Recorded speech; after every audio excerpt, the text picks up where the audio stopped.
We were putting a proposal together for a pop top, and neither of us had a pop top in our portfolio. I'm showing student work, and it looked good. First thing, we showed it to his wife. The first thing she says is, "Okay, well, you guys look a little green here."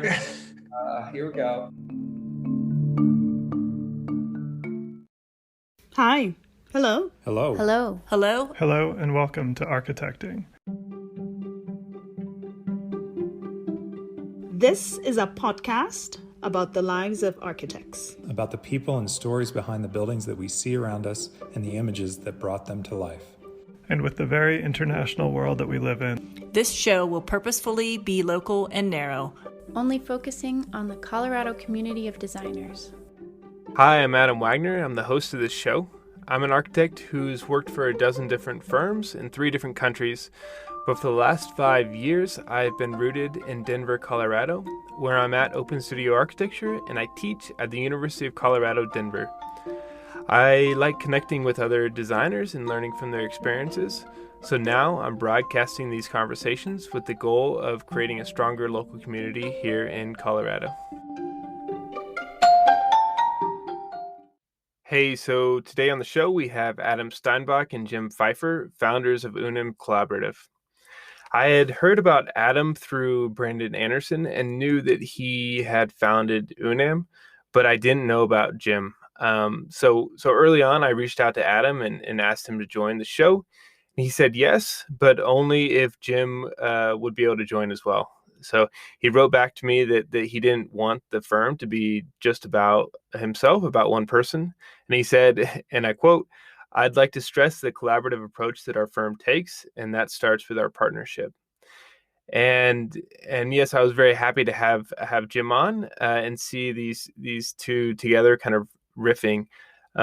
This was a fun conversation for me with 2 guys who you can tell work well together and have known each other for a while and are really creating some fantastic work along with the other members of their firm.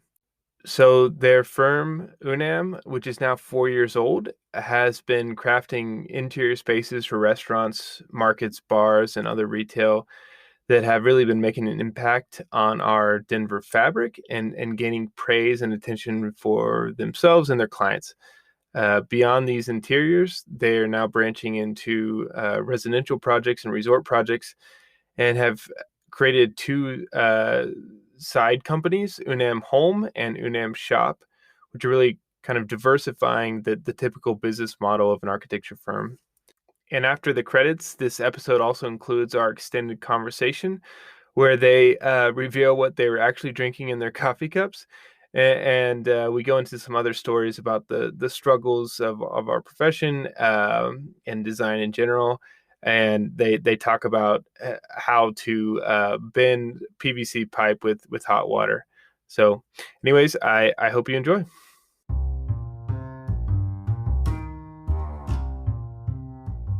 So our goal at Architecting is to help connect Colorado designers, and nobody is already doing this better than Modern in Denver.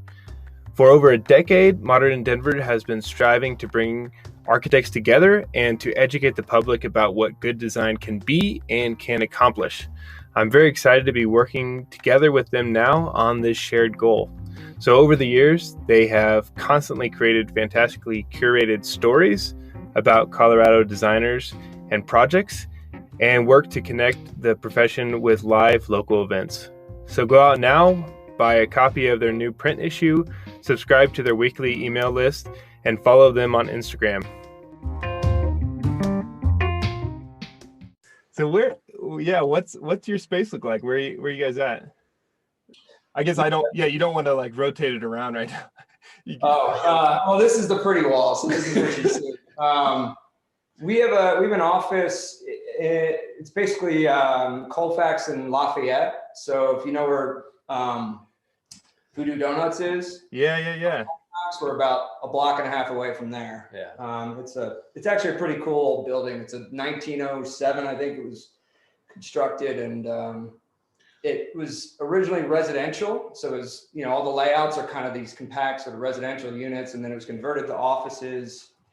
Yeah. a couple 20, 25 years ago. And then now they're actually in the process of converting back to residential. So it's this really cool sort of environment where we have some live workspaces and some office spaces. Yeah, they're renovating everything now. It's going to look good again. But inside, as soon as you walk off the street, it's, you know, courtyards and ramps and stairways. It's a pretty cool space. Yeah. Nice. Glad to finally get you guys on here. This is good. Yeah. We were just talking. We're big fans of what you're doing. I mean, I think you know the conversations that I think I've listened to almost every one so far, and it's really interesting to hear. You know, one, we're honored to be, you know, asked to join in the conversation, but two, I think it's just been great to listen to some people that we have followed or you know, admired their work, and to hear sort of their backstory, and never really know, you know, everybody kind of runs in similar circles, but it's nice to kind of hear their stories in a way that you would never get, you know, just meeting them. So, and hearing, you know, hopes and dreams and fears and all that kind of stuff. And, you know, it turns out to be a lot of the same things that about. So it's nice to hear other people's perspective on it. So yeah, I agree. It's been fun just to, especially to connect now, you know, like when everything can feel so disconnected, and but it's funny, that thing of like, especially having your own firm, right? It's just everything is kind of unknown in a certain way in different degrees, right? And you look up at certain people and you're like, yeah, they got it figured out, or like they, you know, they had to know, and it's like, nope, they didn't know either. And we should get like a better manual of like, this is everything you need to know. But no. Once in a while one comes out and I try to go through it. I'm like, this is awful. Yeah, I've already screwed this up. Yeah. You guys, because what you're coming up on an anniversary, right? Or you're right at an anniversary? Actually, yeah, next a week and a half from now. Yeah, it'll be 4 years. It'll be 4 years since we formed the LLC. And I mean, you know, kind of how things work. You kind of form some things while you're working on other things, and so the LLC anniversary is in a week or so, and then I was able to leave full time the following September, and then Jim left full time about a month. A month after that. Nice. So, yeah, it's been kind of a crazy ride so far in the last 4 years. Yeah, we actually ended up, our first office was, you know, because you always feel like you need office space or you need some sort of shingle to hang or something. And 2 years ago you did. Yeah, really. Yeah. But we were in the back of this little plant store. So it was this little like co-op space where there was, you know, a contractor slash sculptor, artist. And in the front was like a plant store slash small little coffee cart thing. And so we would sit back there, and it was great because we'd be sitting there trying to, you know, meet with clients or going through a charrette or something like that. And then people would just be walking around looking at plants and then just entering into our charrette space or like into the screen or whatever. And, you know, it's not bad to have an audience. You get a few reps that way. And, yeah. Well, and it's probably a lot better than just being in your bedroom by yourself, right? You know, and never getting that interaction. At least you're, getting some foot traffic. But I've been from this, like for us, I mean, I don't mind working from home, but it's about kind of taking yourself out of that environment and putting yourself in sort of that mode. I like to kind of clear my space to get focused on the things in front of me. So I can't work well from home. So the pandemic wasn't great for me. Yeah, I've never been a work from home person either. I need to have two separate spaces to go to, and you know, just set up a mindset for one space versus the other. My home often becomes a construction zone now, so I end up taking on some many projects. So having an office to get away from all that does help as well. Yeah, that's nice. Kind of leading into that, are you guys able? I'm still figuring out this like joint person thing, but what would be your like two-line bio? Like how would you explain yourselves, especially as a team or as a firm? So you want that as a team, or you want let's do it as a team. I want to see. Well, or maybe each one, and how does it overlap? Well, I think we're, man, I don't want to sound too like ethereal about this, but I feel like conceptual explorers is kind of what because Adam and I were talking a little bit about what to talk about here, and you know, where are we trying to go, and what, what defines us. And I do think that a lot of the things that we see carry from project to project is not necessarily a thesis or an aesthetic or anything like that. It's more of a process, and it's a process of exploration. So I think each project kind of comes along with concepts to be found and concepts to be explored. And I think that's what we see as a successful project is sort of that execution of exploration. So I don't know. I mean, he asked for 2 sentences, and now I got well. No. No, I mean, I think you're absolutely right. I think so. You know, so UNUM Collaborative was sort of based on this foundation of architecture first, but we've really sort of spread into some other avenues of design and development and construction and sort of. And I think it's really wherever our interests have started to lie, and you know, those trajectories, we've been able to sort of follow them, which I think has been interesting. But yeah, I mean, I mean, Jim and I don't know if you want to go into history or what you want to. Yeah. So I am. So where did you guys, maybe say like, where did you guys meet up? So how'd you guys meet? Yeah, that's a good story. Yeah. So we're both from the East Coast. We're both from Philadelphia. Well, we both grew up a little bit north of Philly in like the suburbs and the rural areas of Pennsylvania. But we met at our first job at a college, which was actually right across the bridge in New Jersey. But yeah, we became fast friends, you know, working that job. And then we ended up roommating together in a place in Manayunk in Philadelphia. And I guess, you know, kind of came from there separately, but nearly at the same time.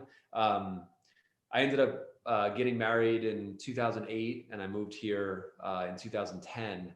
And then you came in 2011 to finish up your graduate degree. Yeah. So I mean, we met first job out of college, and we added 16 years ago now. So we've known each other a long time, and really only worked with each other for about a year or less than a year at that firm. What firm was that? So the firm is called InterArc. It's kind of a small commercial firm outside of Philadelphia. It's very interiors based, very like prototype driven. So we did a lot of restaurants, banks, things like that. A lot of interior architecture. And he left for a larger firm, and then I was there for 4 or 5 years, and then. When 2008, 2009 happened, we went from a firm of 65, and I think I was the 12th person left. And they were fortunate enough to kind of give me an out and tell me, hey, I got 6 months. And that was sort of I always knew I wanted to go back to graduate school. So kind of the writing on the wall, and started applying. And Jim had moved out to Denver about a year before that. And we always stayed in contact and kind of visited Denver and fell in love. And yeah, been out here ever since. I was 2010, 11 now. So yeah. Sorry, go ahead. Yeah, so that's interesting. So like both growing up around Philadelphia, and let's see, Adam, you went to Lehigh, is that right? And so and Jim, where did you go? You went to Philadelphia University, which actually changed its name recently to Thomas Jefferson. So what was that choice like for both of you? I mean, you know, there's a lot of schools around there, right? What kind of challenged you there? Or yeah, well, for me, I mean, I was really interested in a 5-year accredited degree. So I have a B arc, not an M arc. So, you know, there was 5 schools in Pennsylvania that carried that, and Philadelphia University, I mean, it was really just, it was a program being in Philadelphia, getting accepted, and then the cost versus some of the other bigger schools that you know, carried significantly more costs. But yeah, I was focused on that 5-year degree. Was that a pretty kind of standard, I guess, like professional type degree, or did it have kind of niches that you dove into? As far as like its focus in architecture, it was pretty standard. You know, you spent about 2 years, 4 semesters mixed in with everybody. So it was architecture and interiors all in the same classes and everything. And then for the last 3 years, everybody split up. And I did have a job throughout just about all of it. I got a job after my freshman year. So summer of my freshman year, I met somebody whose dad was an architect in Philadelphia, and I became an intern there, and I stayed an intern throughout the rest of my college career. So that sort of, not necessarily drove focus, but it allowed me to balance reality of architecture with the academics of architecture throughout the whole thing. So in some ways, I think that was helpful. And in other ways, I think it's nice to kind of launch into this career with strictly academics as opposed to tainted right out of the gate. Huh, interesting. Yeah. You know, Or at least be able to focus on school a lot better. Yeah, Yeah. that's a lot of work. it is. Yeah. And then Adam, how'd you end at Lehigh? What? So it's kind of it's part naivete and part so Lehigh had a I don't know if they still do, but had a dual program 5-year engineering and architecture degree. But coming out of school, I actually didn't do enough research to realize that you needed the accredited degree, and I saw architecture and engineering, and I figured, oh, that would be great. I'll do that. And that should be good enough, right? So it's funny how many people do that, right? It's really sort of just.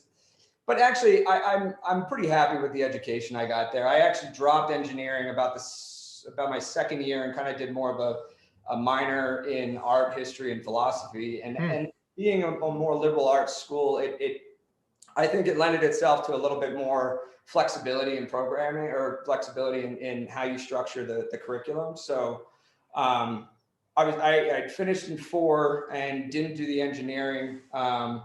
But that's kind of what led me there. And then what kept me there was just the flexibility of the environment. And, there were some pretty good professors there. There was, I did have a pretty fortunate opportunity to study under Ivan Zachnik, who is a Corbu scholar. And we actually did a 3-month trip to Paris and stayed there in the Swiss Pavilion Suisse, and stayed in the dormitory for, I think, a month and a half there. And that was really an interesting sort of experience to just immerse yourself in that culture, and then to have a Corb scholar sort of teach you and walk through all the history of Paris and modernism at that time. So, but yeah, that was kind of my trajectory there. Do you feel like Philadelphia imprinted something on you too that is unique from like other Denver architects? Is there something that you can kind of identify or that influenced both of you maybe?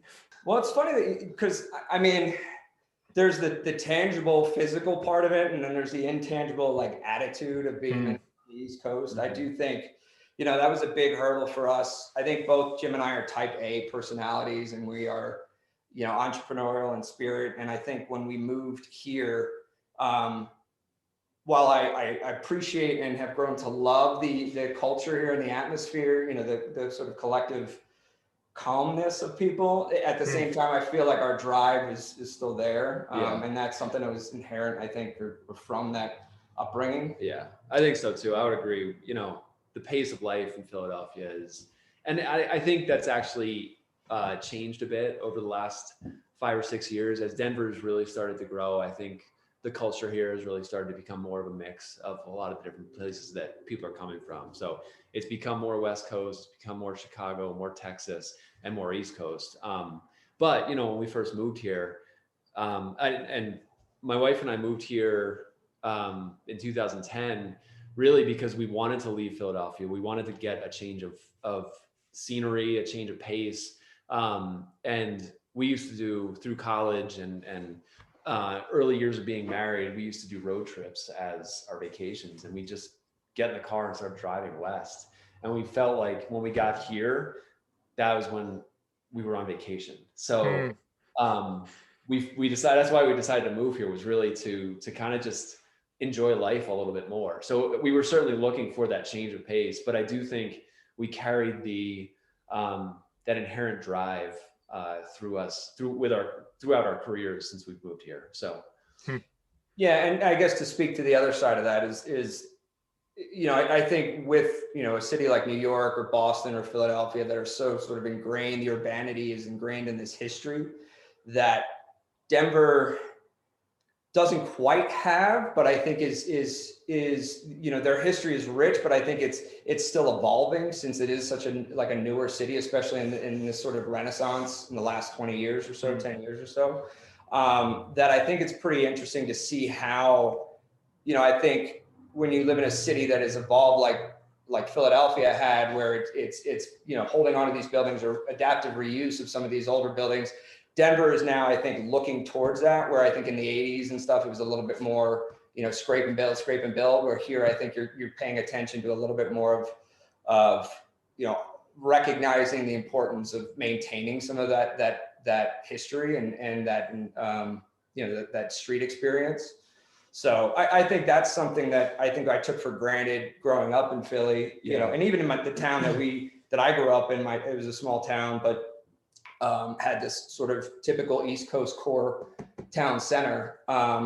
So that I think is something that certainly influences how we approach projects in a way.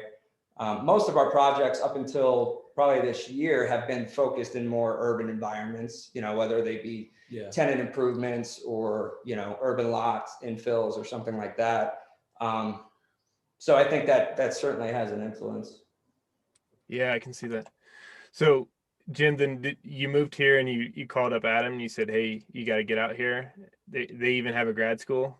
Come try it out.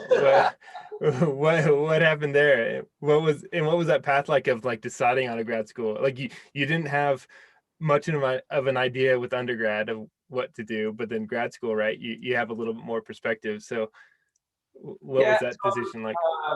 I was 27 and jobless. So no, I think for me, I actually applied to a couple of different schools and got into some decent schools. And I didn't want to stay on the East Coast. I think I knew I wanted to travel and sort of explore since I did my undergrad. I grew up there.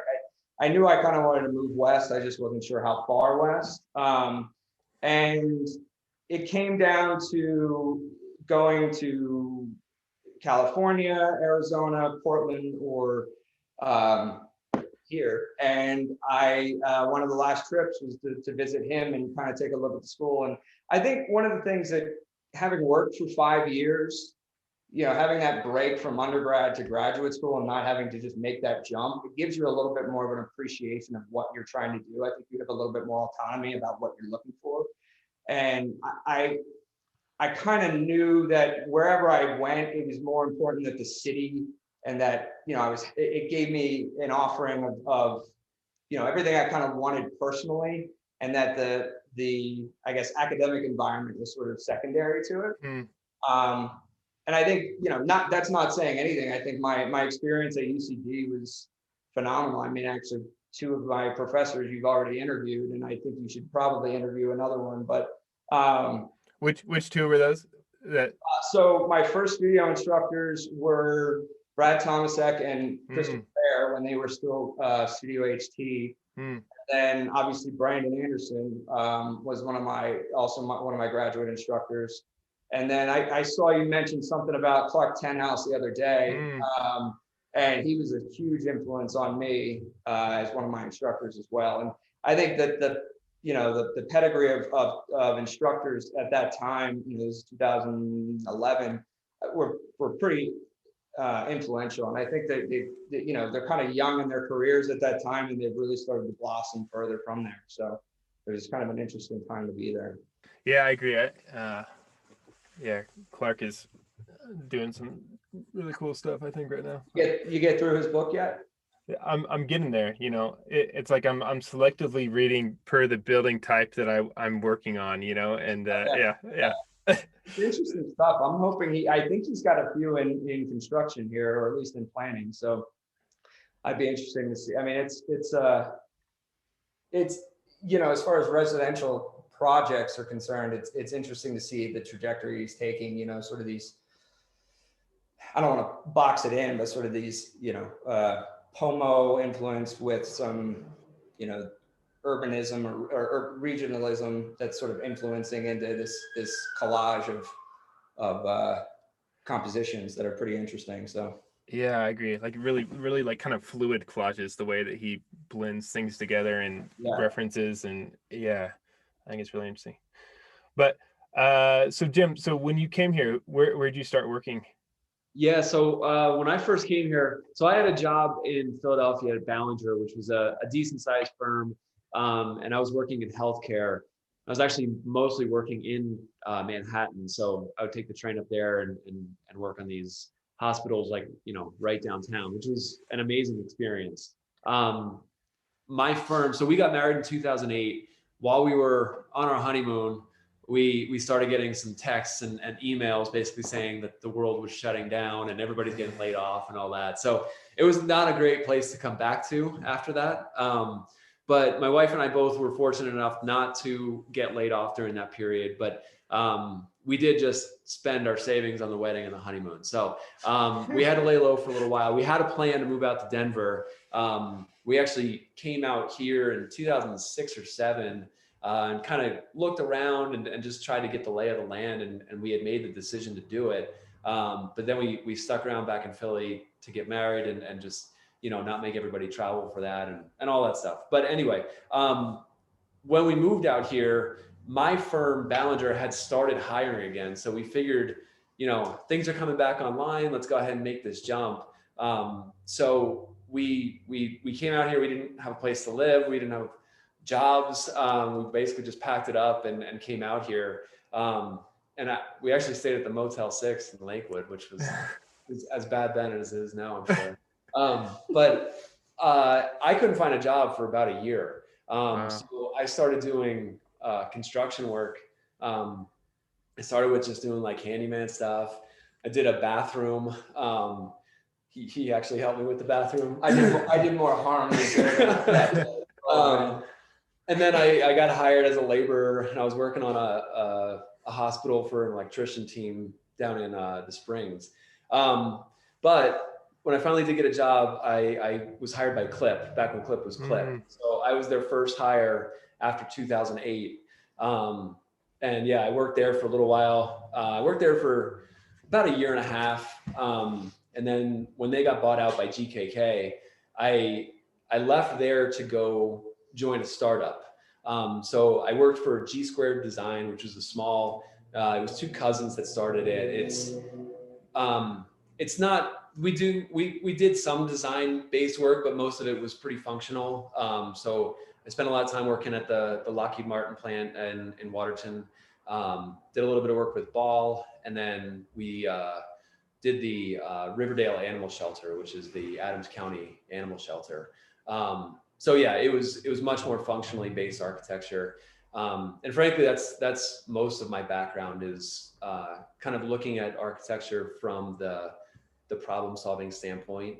My dad was a carpenter and I grew up around construction, and you know, that's really what drew me to architecture as a profession was the construction side and the problem solving side.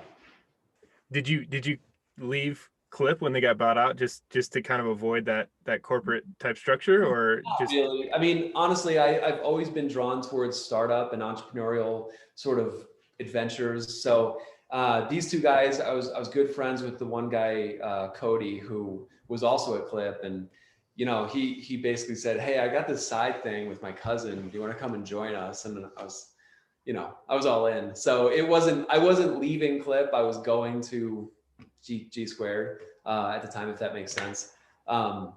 So yeah, I wasn't afraid of the corporate thing. I wasn't crazy about it, but I do think it's a good way to get into some larger projects and kind of get your feet wet on a lot of different aspects of the profession. So I think there is some value to it if you ever cross paths with one of them. Yeah. But that's pretty interesting. Like the idea that you kind of get on the ground floor of like a startup and like see how they mess up or what they do well, and then take it on to when you start up your own thing. And that had to be kind of helpful. But yeah. I mean, I think there was a lot to learn there, and they're good guys. They do well, but they do well in very different ways than I think we were interested in doing well.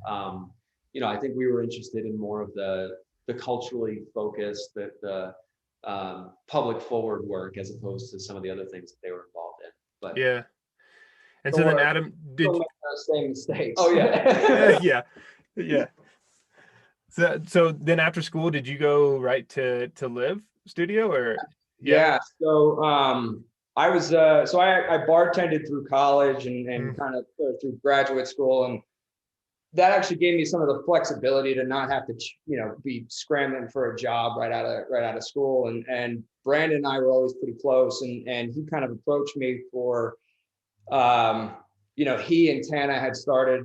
I think Tana had started a couple of years earlier, but then Brandon was leaving now to be more full time on it. And I knew that they couldn't, they weren't looking for a full-time employee. I wasn't necessarily sure what I wanted to do, if I wanted to even stay in Denver or what, now that I was graduating. So he approached me as sort of a part-time entry level, and we were working out of coffee shops at that time. We were mobile. I think we had a touchdown desk at a couple of the co-working places that aren't there anymore. And yeah, I mean, it was interesting. I mean, it was great to I love that atmosphere. I love that sort of startup, lean atmosphere where, being right-hand man, kind of right next to him and kind of being in every meeting and talking and trying to work it out on my own. And he gave me a lot of autonomy to try to, problem solve, because there was so much sort of building at that time, meaning internally as the firm was building. So, yeah, we did that. And I was with Liv for 4.5, 5 years. So, and during that time, it fluctuated from, 3 people to 5 or 6. And I think when, both Jim and I, just mentioning, the entrepreneurial spirit, I think both of us, having worked in firms that, we were the first hire and we kind of witnessed the growth firsthand. And then at the same time, working with a team that were, either family or married, I think for us, for my situation with Liv, it was, I love my time with them. I learned so much with them. They really, I consider them both great friends and mentors to me to this day. I think you just get to that position where, if I was going to do it and I was going to jump, that was the timing was right to do it. Right. And I think with Liv, I knew there wasn't really an opportunity to take that next step, because I don't think they want, I don't think they ever wanted to be larger than they are. And for me, I knew I kind of, and this happens, right? This happens, I think. Yeah. I mean, it probably happened to us at some point. Yeah. But yeah, we kind of took that leap, and Yeah. So what was that kind of genesis of the idea? Was it always there from the time you guys worked together on the East Coast? Like you're going to start a firm together, or and did it just kind of grow, or? Yeah, we kind of did. I don't even know what the genesis of it was. It's just, I think we just kind of talked about it, and in the back of our minds, we always just knew we would do it. What's funny is this is actually the second one we formed together. Yeah. The first one didn't go anywhere. But right when we moved to Denver, we started one. We had a couple leads, but we didn't know any people at the time, and it's a good thing we didn't start then. I think we needed to get the lay of the land a little bit better and mature a little bit as architects and professionals. But yeah, I think we always knew. Was that difference like that maturing? Was it like a technical point of view of being an architect, or was it like business, or just what kind of makes the difference between a successful go at it and a unsuccessful? I think it's a little bit of both. I mean, we were certainly very green. I think it was a pop top. Yeah. We were putting a proposal together for a pop top, and neither of us had a pop top in our portfolio. I'm showing student work, and it looked good. First thing, we showed it to his wife. The first thing she says is, "Okay, well, you guys look a little green here. Here we go." And it turns out, I mean, we were realistic about the budget. The client was not, and that's ultimately why I think we never got the job, but I don't think it ever happened. I think we put a cost estimate or a rough cost estimate together, and the guy didn't think that it would actually cost that much, and it's probably half of what it actually costs now. I think we told him it was going to be 80 grand. 80 grand for a pop top, yeah. It was a big one. There's no way he was getting it done for that. But yeah. But I think that's the scenario where it was a little bit of, us swinging for the fences and just seeing if we could get it. And ultimately, I think the timing worked out anyways, because I think we would have it could have been bad if we would have gotten that job. And I think the experiences that we've had 10 years since then to kind of bring us to where we are now, we wouldn't be where we are if we hadn't have taken that path. So, yeah. And I do think that maturity, I mean, I was sitting here trying to think about what specifically you mature on in a decade. And it's so many different things. I mean, it's, the way you approach life, I think decade to decade changes significantly. And I think, there's certainly professional growth. There's personal growth. There's understanding how to deal with challenges, adapting to how you deal with challenges as you grow. And then I think, for everything you lose and maybe just naivete and that like just head down, drive forward kind of attitude you have when you're younger, you gain in knowledge and experience and wisdom, really. So, and I'm sure in 10 years from now, we're going to think we were crazy for starting when we did, because we'll know that much more. But yeah. So what did that second start look like? Was it a gradual thing of leaving firms or? It was just as crazy. That's why I was shaking my head. 2 years later, 6 months later, I'm going, why, how did we do this? We were doing residential projects. So if we formed the LLC in April, it was really because we were approached to do a small residential project, an alteration on a house. And we really just did the LLC to kind of cover ourselves. And we knew that, neither of our firms were really operating in that typology, and it was sort of this small project that neither of the firms would actually take on. So we just kind of used that as sort of, I guess, a reason to form the legal entity. And then from there, that one was a referral for a larger project, which was a garage, a ground up garage. And that's when things started to look like, okay, maybe we should think about, what our exit strategy, if there is one. Not that the fee was large enough to do that, but that, hey, we're getting to the scale and scope of projects that might start to become problematic, with our other positions. So that one, that was during the summer of 17. Yep. And then I think I quit my job or gave notice when we won was it Lady Jane? It was Fox and Jane. Fox and Jane. I'm pretty sure. No, I think it was Lady Jane. Fox and Jane we were working on. I quit for Lady Jane. Oh, okay. See, maybe you quit ahead of time. And these are two different things with very, very similar names. One is a hair salon and one is a restaurant. And I think, it was Fox and Jane. And I'm pretty sure our fee was under $10,000. And I quit my job. I don't know why. You know what actually helped? And I still drive this car around today. There was a really bad hailstorm in May of 2017. And I got a check from the insurance company for $9,000 and used that to start to buy software. I still drive around with hail dents and it's not been fixed in 4 years. I use that money as sort of I was like, I can pay rent for a few months. I got food, use this. There wasn't a whole lot of savings in that deep pocket there. So that's why I shake my head. There's no good way to enter into it. I think we just sort of, and then I quit my job for Lady Jane, which was a better fee, but not anywhere near. We basically just made sure we had the next month covered. And that was about it. So, but yeah, I mean, that it became a springboard for us to show other people that we were serious and by becoming full-time, obviously we had that much more time to dedicate to it. Those projects went really, really well. The clients were awesome. The clients were well connected and it kind of grew from there. So, yeah. They're continued clients today. Lady Jane, Jake Sophies, who I had met him and worked with him through at Liv for Hudson Hill.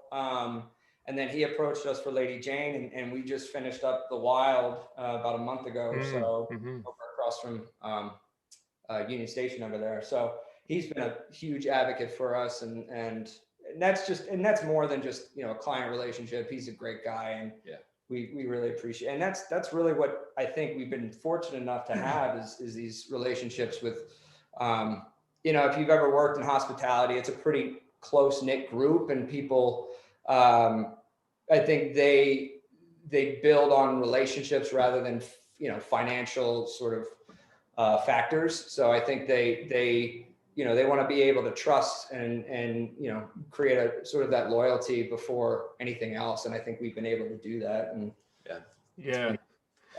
I think it's so interesting the way people start up. It's like there's people like you who actually kind of have work that kind of transitions over to a firm, and then there's like the Monteblanos, like had no work for like 300 days, and then like Chris Shears was like, no, you could not start a firm without having a project. Like that'd be crazy, but so that way of kind of transitioning into the firm, did you take time? Did you have time to really kind of plan out the vision of the firm? Like, I know now you have a pretty good kind of like value system, on the website, at least, where you're talking about kind of advocacy, craft, collaboration, innovation. Like, were those things that you were laying out from the beginning, or did that whole kind of sense of yourself grow?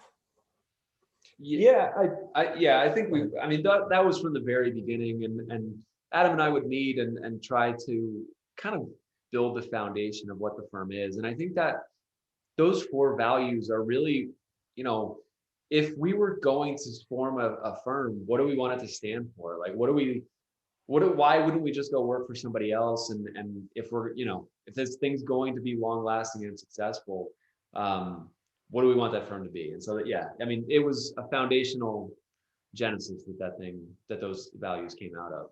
I think that's a conversation that, is pretty important to kind of set early. You want to kind of set those trajectories early, and it's something you continue to revisit. And I mean, that actually, that kind of leads into the name as well, I think our first one was Spark, right? Steinbach, Pfeiffer, architects. Yeah.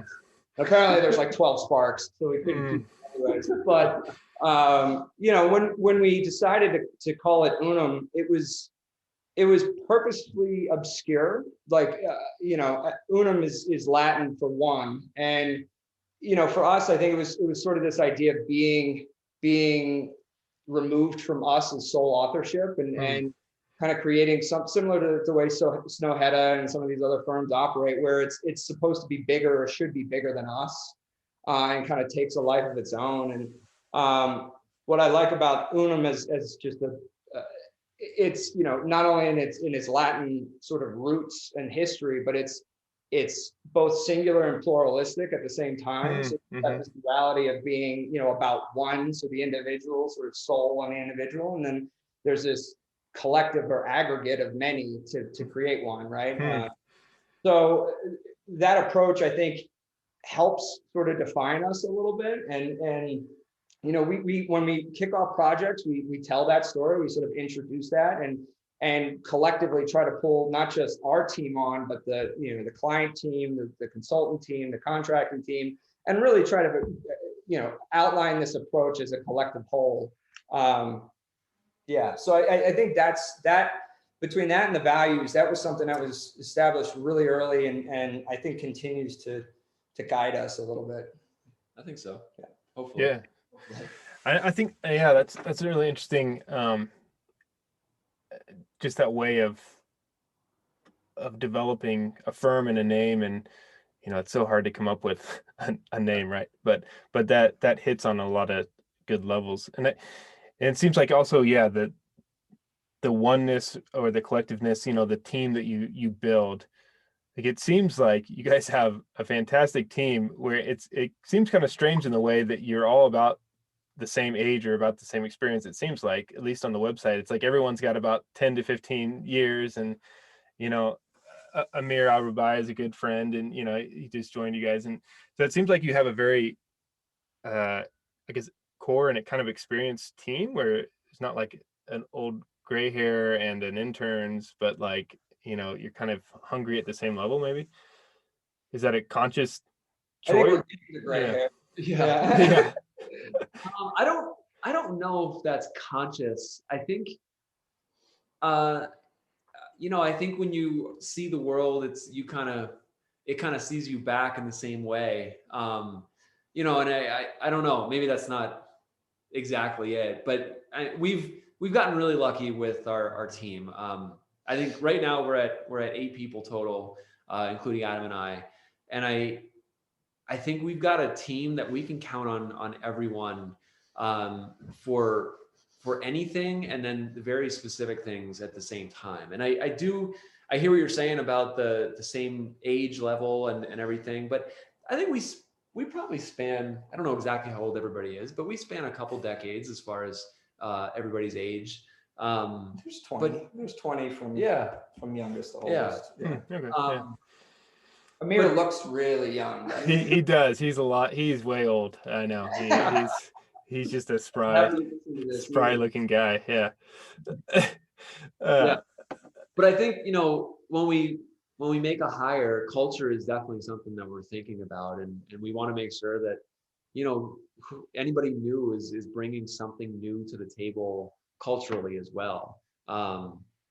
So, you know, we're trying to foster an environment of exploration and really all the core values we just talked about. That's what we're looking for with our people. So, you know, maybe that speaks a little bit to the semi-homogeneous level of people we've got here. But how do you guys work together? Like, what's the kind of roles and division of labor or not? Yeah, I mean, that's been changing a lot, even as, I mean, we've added 4 people this year. So that's changed just in the last year. Historically, I'd say in the early years, obviously Jim and I would touch a good part of every project. So I would typically lead the design direction and kind of, you know, manifest concept, bring concept to presentation. And typically at around schematic design, there would be a handoff, and Jim is much more technically oriented, and so he would kind of control it from there on. Now that we've grown a little bit, it all kind of depends on project scale, type, and timeline. But I mean, we've got some larger projects in here that are, you know, on that 2-year timeline that I think it's all hands on deck. You know, everybody touches it a little bit. And then we've got some smaller projects that, you know, might operate in that, you know, one of us would just be a team lead as a project lead.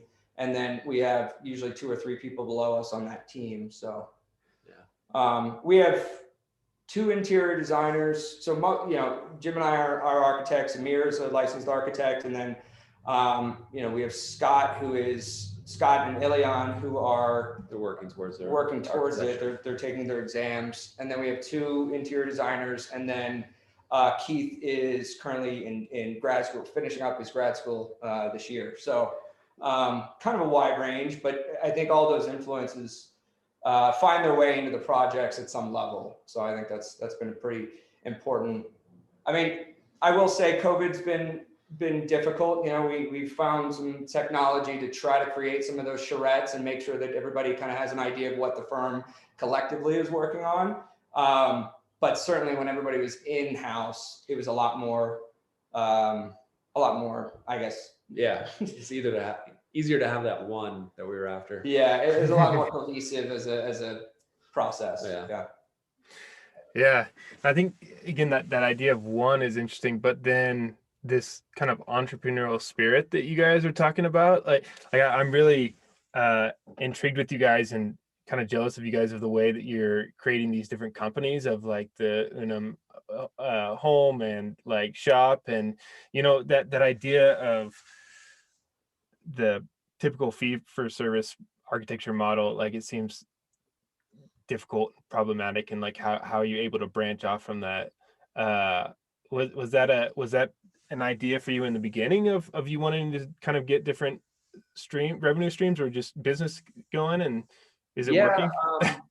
It was an idea from the beginning. I mean, we really didn't kick anything off seriously until shop really was like a soft start, and it's still kind of, you know, it operates, but it's more of a background thing. UNUM home was something that was really born out of last year's hardship. We lost our 2 biggest projects in the same week last year, you know, when everything really started shutting down. and we had to come up with something to do. I mean, we had a handful of little projects, but we had a team of people, and we needed to figure something out. So it started as single family residence exploration. It was really just this idea of, if we didn't have a client and we just had a generic site in Denver, what would we do with that site? And so it was more of a deep dive into single family living. And it was an interesting time to do it because everybody was locked up in their house or apartment or wherever they were living. So the examination of that building type at that time, I think was very appropriate. And then we were fortunate enough to have a contractor partner with us on actually building one of them. And so from that, we the idea of UNUM Home came out, where there was a few different models that could be born out of the same general design, just at varying scale. But yeah, and I think that partnership with that contractor and developer is pretty crucial. I think, not only he was building it for himself and his intent was to live in there. And then I think 2 months or 3 months out of the ground and he's getting offers on it. So his wife was pretty upset about it, but he ended up selling it or selling it before it hit market. And that, that really spawned that discussion of, do we have something here that kind of, we were recognizing a market need for entry, not necessarily, a little bit above entry level housing, with a little bit higher aesthetic, but more San Francisco entry. More simple, modest forms. And not only that, the modest forms and that simple form is really kind of based out of the economic needs, right? It's our having background discussions about saying, hey, how can we build this thing efficiently and build it under a year and get it out of the ground and have multiple offerings as far as materiality and finishes, but still stay to this core form. And that simple gable form is something that I think is both efficient to build and has a I guess an homage or a historic tenant context that I think is appropriate for that scale in the neighborhoods that we're putting it in. So there was a lot of background discussion about what this should look like and how does that operate from a client facing side, and then on our side, what is our role as the architect to kind of drive some of these decisions and where we can allow flexibility and where we can't. And that's a continued discussion now. Yeah. I mean, I really appreciated that house, just even from the diagrammatic way that you built it up, right? Of this, like you were looking at that building type, the kind of like farmhouse type. I almost hate saying that now because it has a different kind of connotation, but and then how you were, really diagram out the change and the alteration of it. And I live up in Sunnyside, just right north of Highlands, and it's so many bad townhomes going up, and it's so hard because you're all trying to maximize that volume and you getting that same massing, and then it's just slapping materials on, and they're selling for 900,000 each, right? And it's kind of like, what can you do as an architect, right? Where you're in some ways priced out of the process when you can have a contractor and a developer do it themselves, and the demand is so high that they're not asking for that quality. I think your product is interesting because it is kind of elevating that type. Yeah. But how do you get into it more, right? And yeah, I think it's a response to that. I mean, I think there's a couple things driving that. First, the contractor let us know that he's getting feedback from people that they just want to know what he's got now. Like, can I just buy a plan and have you build it? And it's just an uninformed question, and it's not the client's fault and it's not the contractor's fault. But there's an opportunity there for architects to come in and fill that gap. And I think, what we recognize is a fallacy in the development mindset. You don't have to be hitting 80% of the market, 50% of the market even. I mean, I think we are aiming at 5 to 10%, if that. I mean, we think that by being thoughtful, by being, going through a true design process and being diagrammatic about everything, we don't need to maximize the site. I mean, one of our favorite houses over in Sunnyside, it's a small house and it gets so much feedback from the neighborhood about how well it fits, how thoughtful it is. And we didn't max it out. And I think developers and builders a lot of times think that those numbers have to hit that certain number, like beds and baths, square footage. Like we've got to hit those numbers so we can sell it for this amount. And unfortunately, there is some truth to that. But I also think that you've got clients out there that can afford to buy what they want to buy, as opposed to, just maxing out their mortgage. And those are the ones that we're aiming towards. And I think in doing that and creating a precedent for that, hopefully we can change the tide of what residential development looks like. I mean, that's a long shot, but Yeah, I like it.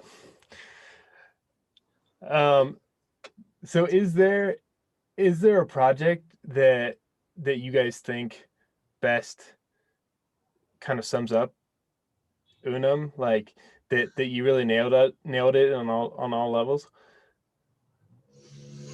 Oh, I don't know.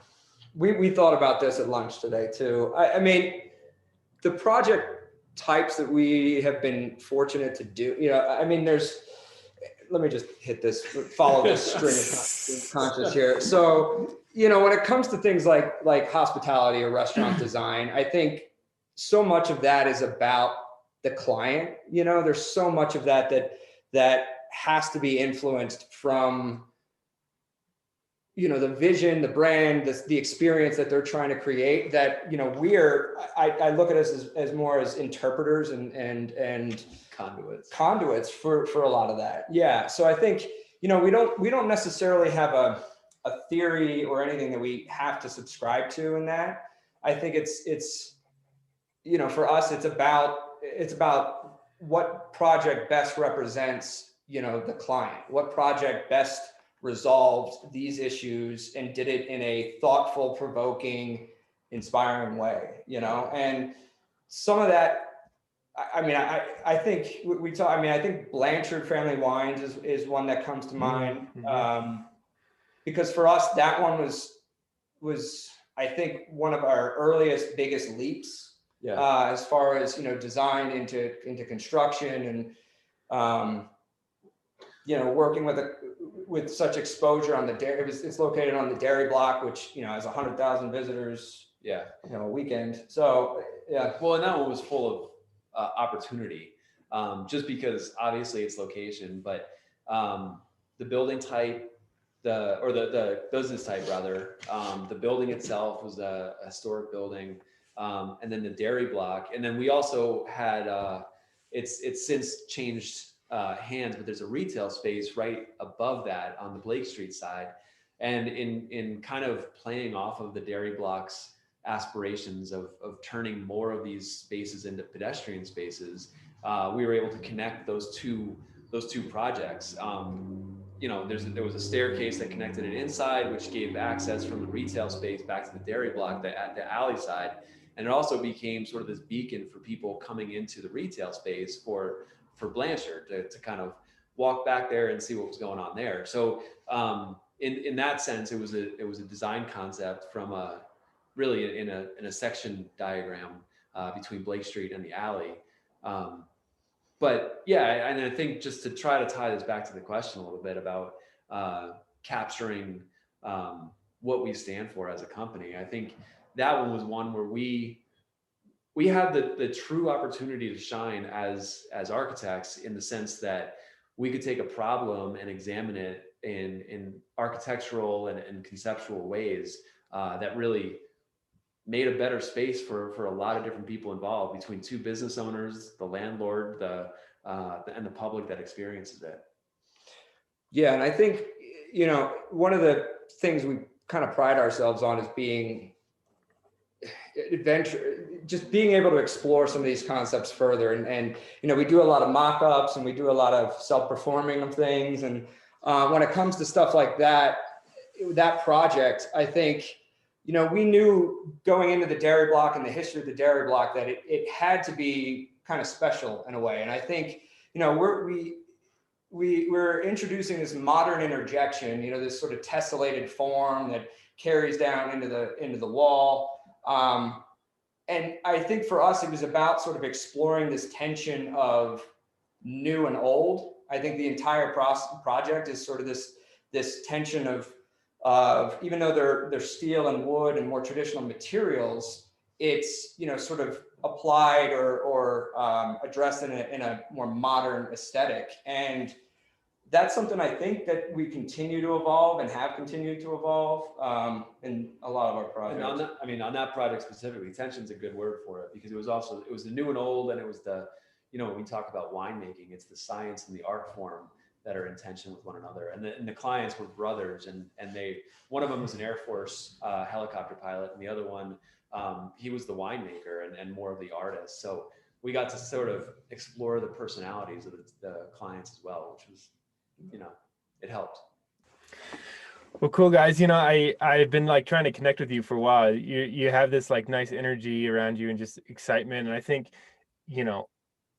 I probably shouldn't, but I always judge firms off of like what kind of drawings they have on the websites, right? And you guys are great because you actually have diagrams and sections and like details and I can really see the kind of striving and meaning that you're putting in. And yeah, I'm always excited to see what you're going to do next. So thanks for coming on. Thank you. Thanks for having us. Yeah, it's been a pleasure. Thank you for listening to this week's show. You can visit architecting.com, that's architect-ing.com, to see images from this week's guest. And please rate and review the show wherever you listen to podcasts. Have a great week and keep connecting.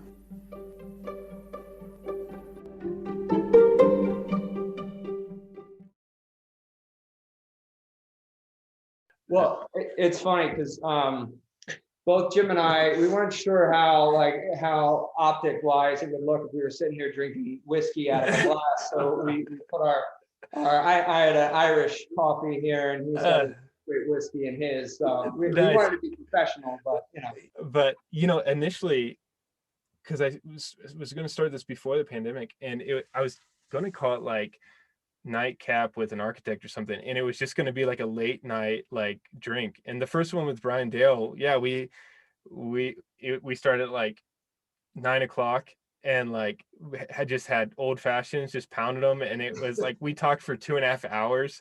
Yeah, and so that's what it was going to be. But I find that like if I have like one beer, it's hard to like focus. It's hard to focus. But when you have more, then it seems like you're better off. But it starts to flow. It's fine. Yeah, exactly.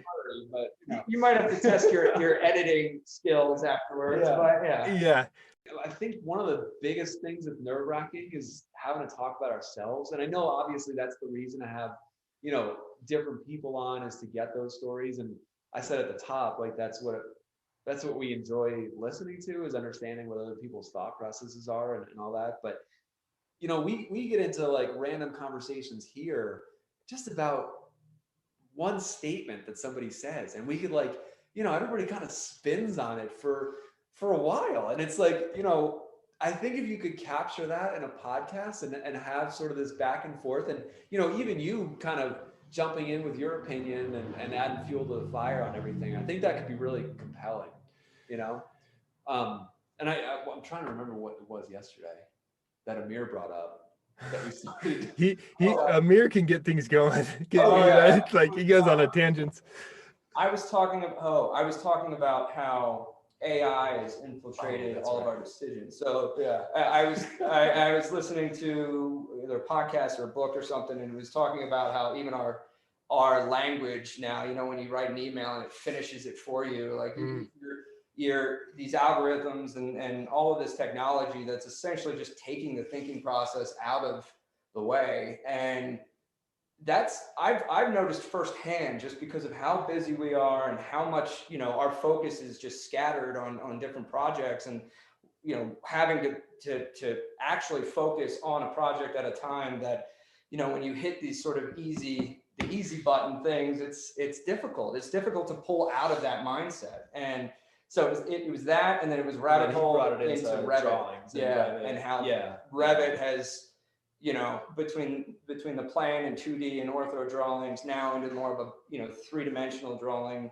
the modality of design and the modality of construction communication.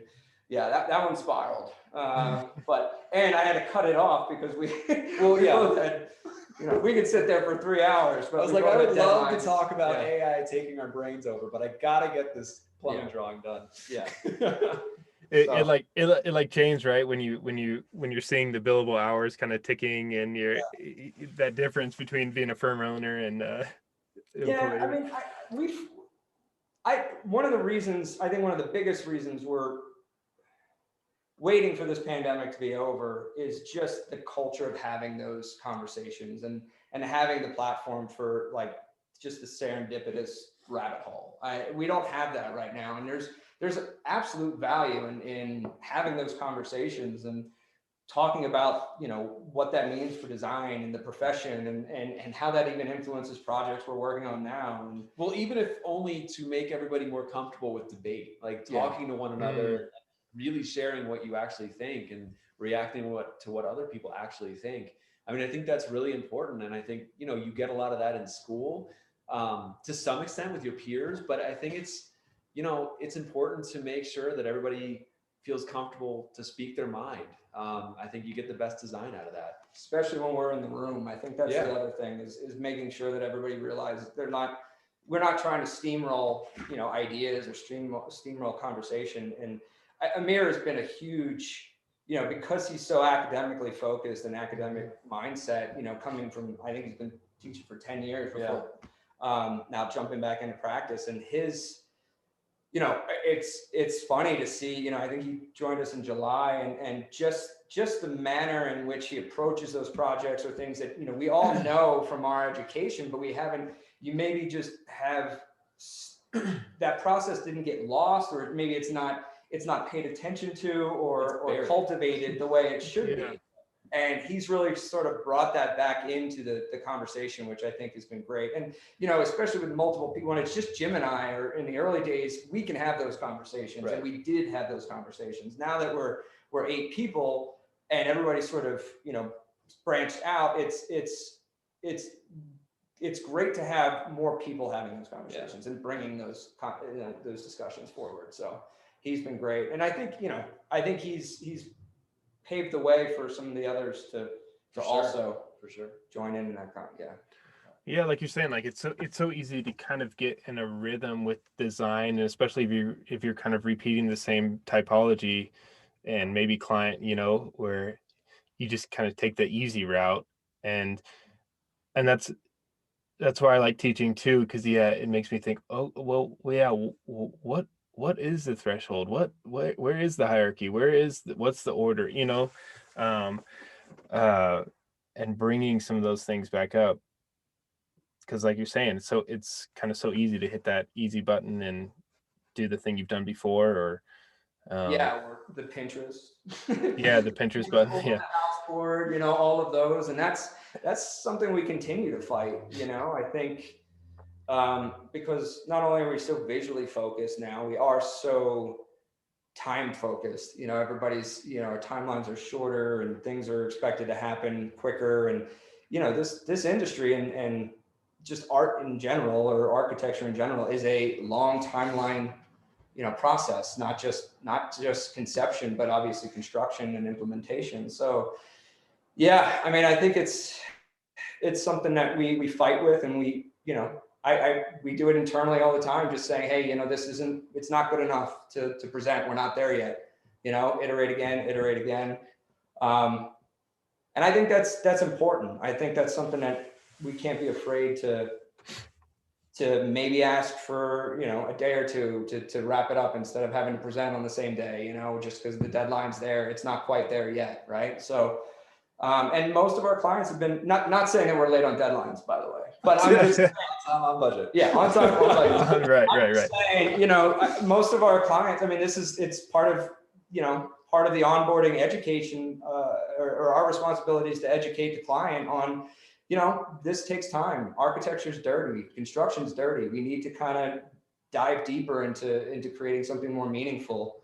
And that process involves iteration. It involves failure and Yeah, and perspective on that is always difficult to convey. I mean, people are worried about weeks at this point, and they're opening a place that's going to be open for 5 to 10 years, before they do anything to it. It's like, it doesn't, let's get this right. Let's make sure that this is exactly what we want this to be on opening day. So yeah, I think residential clients are a little bit more conducive to that. Yeah, for sure. They recognize that. In fact, they're probably the ones, second, third, fourth guessing. But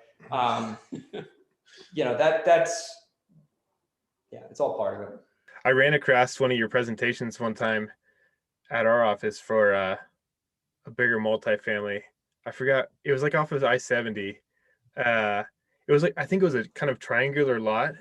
Oh, Bucktail. I think maybe, yeah. So that is a very rough massing. Yeah, I think we put that together in a week. Yeah, or less. Well, it's refreshing to see even just strong diagrams and good drawings. Yeah, and I mean that project is a typology we haven't done, right? I mean that was a 80 unit multifamily that we had a project. This is one that died because of the pandemic, but it's 28 unit in Rhino with retail, ground floor, mixed use, and the developer on that one asked us, as a leap, basically, hey, I like what you guys are doing here. What would you do on this one? And I mean, we admittedly were a little out of our element on that one. We lost, I think, to Oz on that one. But I mean, even just the practice of doing that and putting those things together for us, just thinking of something outside of our comfort zone was exciting.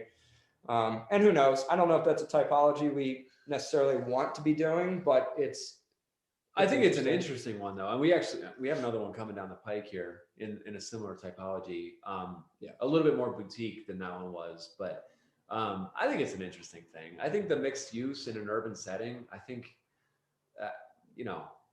it's relevant in the sense that it opens a lot of opportunities up for everybody. So, and I just love the idea of, creating something that impacts the culture, the urban fabric more than anything we've done so far. I think the houses, obviously there's a contribution there to the neighborhood, but I think, doing something on a larger scale and hopefully creating something that's going to last beyond us, that is done well, that contributes to the streetscape and ages and has a memory. I think that's something that I'm interested in doing eventually, but yeah, for sure. Yeah. It has to be pretty different, that idea of, with restaurant interiors, you can have such a high impact and high compression of design within such a small place, and something that probably changes out every 2 or 3 years or whatever, versus something that takes 2 or 3 years to build, but it stays longer. Love an exhibition. It is. It's sort of installation exhibition. You can be really aggressive, I think, on your designs, and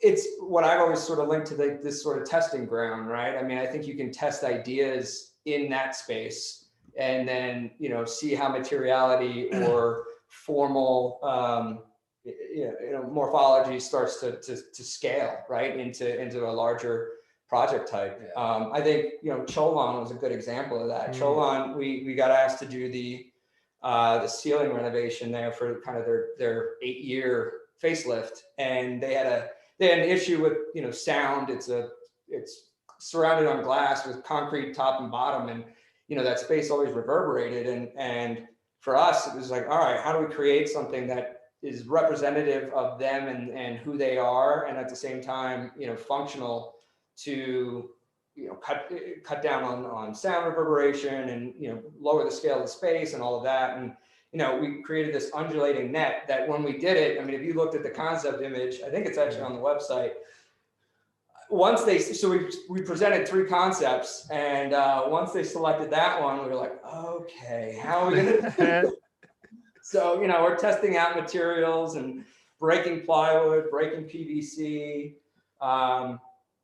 working on how we panelize it, how we hang it, and ultimately landed on this this panelization of warped surfaces, and it turned out really well, I think. Yeah. But that's one of those things that you could easily see that element now turning into wall panelization or turning into a skin system or something like that. And I mean, just sort of as a jumping point to the next. Yeah. So.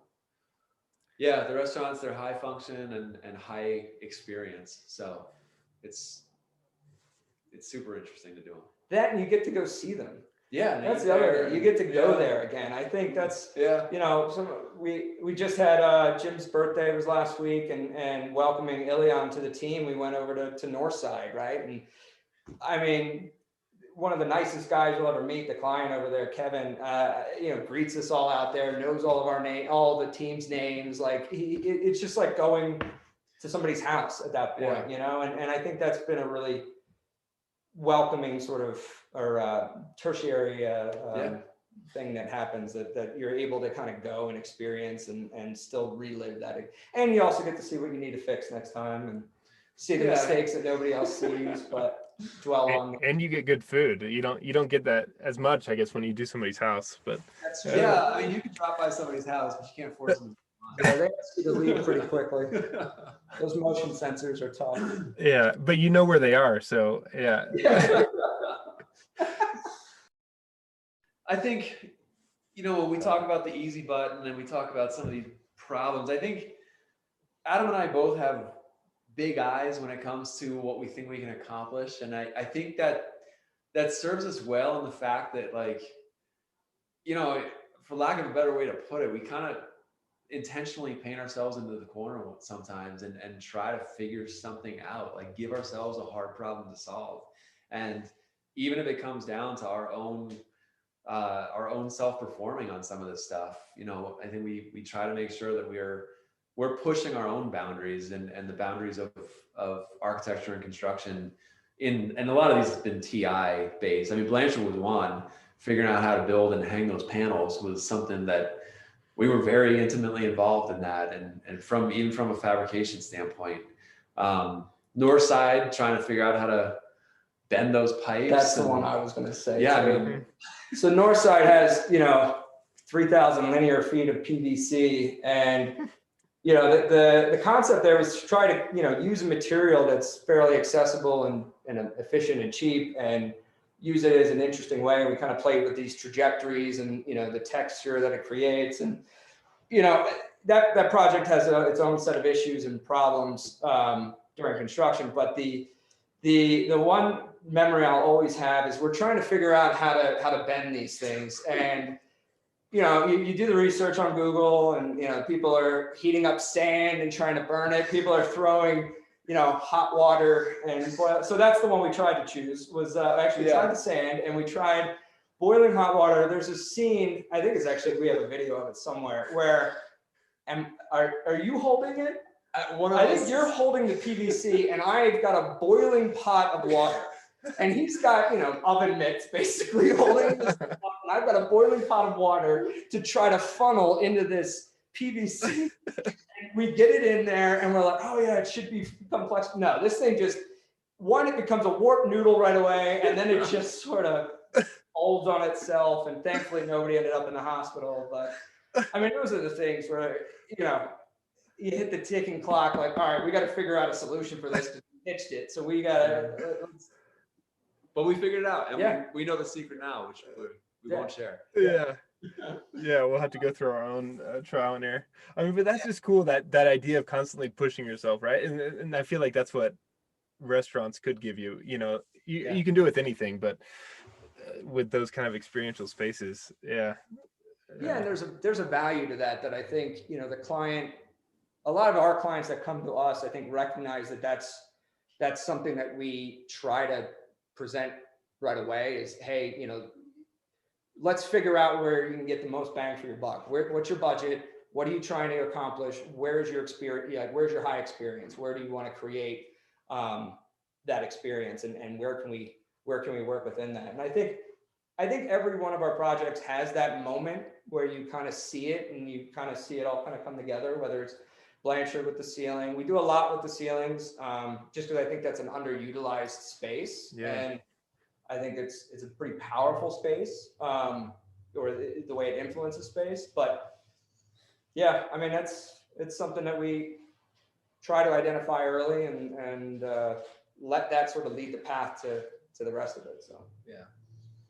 You're in Modern in Denver now as a sponsor. I think that's great. I think William's been a great advocate for us, and I think we did the Denver Design Week a couple of years ago. We spoke about virtual reality, but I think that's a great platform for you to kind of continue and grab some exposure there, and lead a panel of different discussions there. So I think that would be awesome. Yeah. I think it's great what you're doing. I think, we've been a part of a couple different podcasts, and, it's necessary in Denver. I think that, having these conversations about design, I don't know if maybe we're just blinders on it, but I don't think there's enough of it. And I think, having this platform that you're sort of just passively being a part of, I think has been great. Like for us to be a part of it. Yeah.